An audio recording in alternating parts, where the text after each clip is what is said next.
Le président nous a donné beaucoup d'espoir. D'abord, il a fait un état des lieux et faire retenir l'attention de l'auditoire sur le fait que pendant les 5 dernières années, nous avons fait un grand bond. Et au nombre de ces bonds, il y a le changement de l'état d'esprit des Béninois.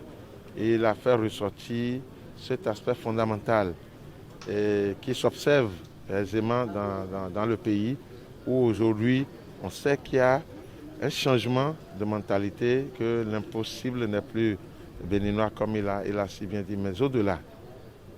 Il nous a donné l'espoir par rapport à tout ce qui viendra renforcer déjà les acquis. Le chef de l'État a prononcé un discours sur l'état réel de la nation. Et je pense que vraiment le chef de l'État, pour moi, n'est pas du tout passé à côté. Il a été direct, il a diagnostiqué les maux dont souffre le peuple béninois et a apporté des solutions. L'autre chose, il a parlé de la pandémie qui fait ravage. Il a démontré qu'à cause de cette pandémie, nous avons un problème économique. Et a invité les Béninoises et les Béninoises à se faire vacciner.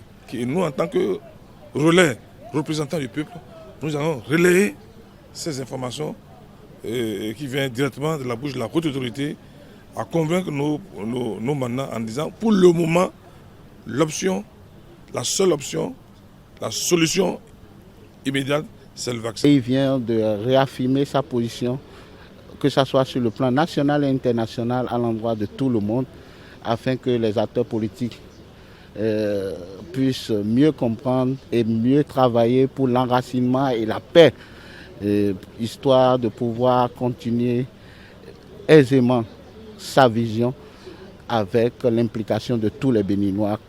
Il recommande vivement à tous les Béninois de nous faire confiance afin d'aller le plus loin que possible. Nous venons de très loin et nous allons le plus loin que possible.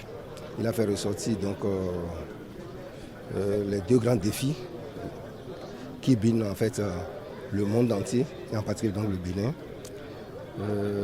Il y a d'abord le défi sécuritaire, dont il en a parlé. Et il y a aussi le défi sanitaire, avec la pandémie du coronavirus, qui plombe vraiment la vie économique de toutes les nations. Je pense que c'est un très bon discours. Et surtout le fait d'exhorter les Béninois à continuer, pas à espérer. Pays et les préoccupations qui sont celles du peuple béninois actuellement sont liées aux deux défis qui lui tiennent à cœur.